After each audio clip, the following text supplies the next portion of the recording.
Hello guys, welcome back to my YouTube channel.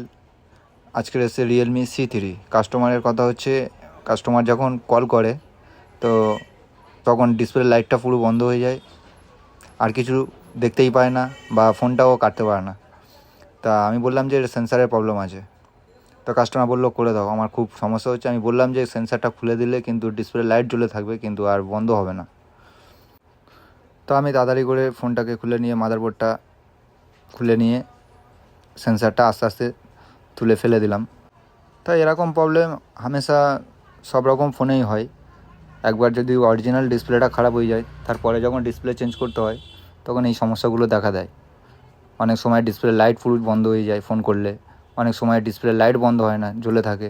তাই এগুলো এই সেন্সারে যে রাবারটা থাকে, রাবারটা পড়ে যায় বা নষ্ট হয়ে যায়, তখন ফোনের এই সমস্যাগুলো দেখা দেয়। তা আমরা তো আর রাবার তো আর কিনতে পাওয়া যায় না। তা কী করি, আমার পুরো ডাইরেক্ট সেন্সারটাকে তুলে রিমুভ করে দিলে আবার ফোনটা ঠিক হয়ে যায়। তো এই ফোনটার ক্ষেত্রেও সেই একই করলাম, সেন্সারটা খুলে নিয়ে আবার ফোনটা যেমন ছিল ক্যামেরাগুলো লাগিয়ে আস্তে আস্তে ফিটিং করে দিলাম। তো বন্ধুরা, তোমরা সবাই কেমন আছো? আশা করি ভালোই আছো। তো যাই হোক, আমার এই ভিডিওটা দেখে বা আমার কাজটা দেখে যদি তোমাদের ভালো লেগে থাকে, তাহলে আমার একটু লাইক, একটু কমেন্ট, একটু শেয়ার করে দিও। পারলে একটু সাবস্ক্রাইবও করে দিও, কেন আমি ছোট ক্রিয়েটার বলে আমাকে কেউ সাপোর্ট করে না।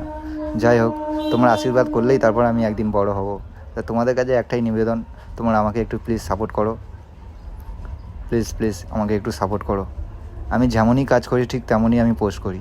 আমি এক্সট্রা বানিয়ে বা এক্সট্রা অন্যজনের ভিডিও নিয়ে, ফেক ভিডিও নিয়ে আমি পোস্ট করি না। আমি যতটুকুই কাজ পারি ততটুকুই আমি পোস্ট করি, এক্সট্রা আমি অন্য কিছু করি না। তা যাই হোক, আজকে আমি এই লং ভিডিওটা করলাম শুধু তোমাদের জন্য। তোমরা আমাকে একটু প্লিজ সাপোর্ট করো। Thank you so much my all friends.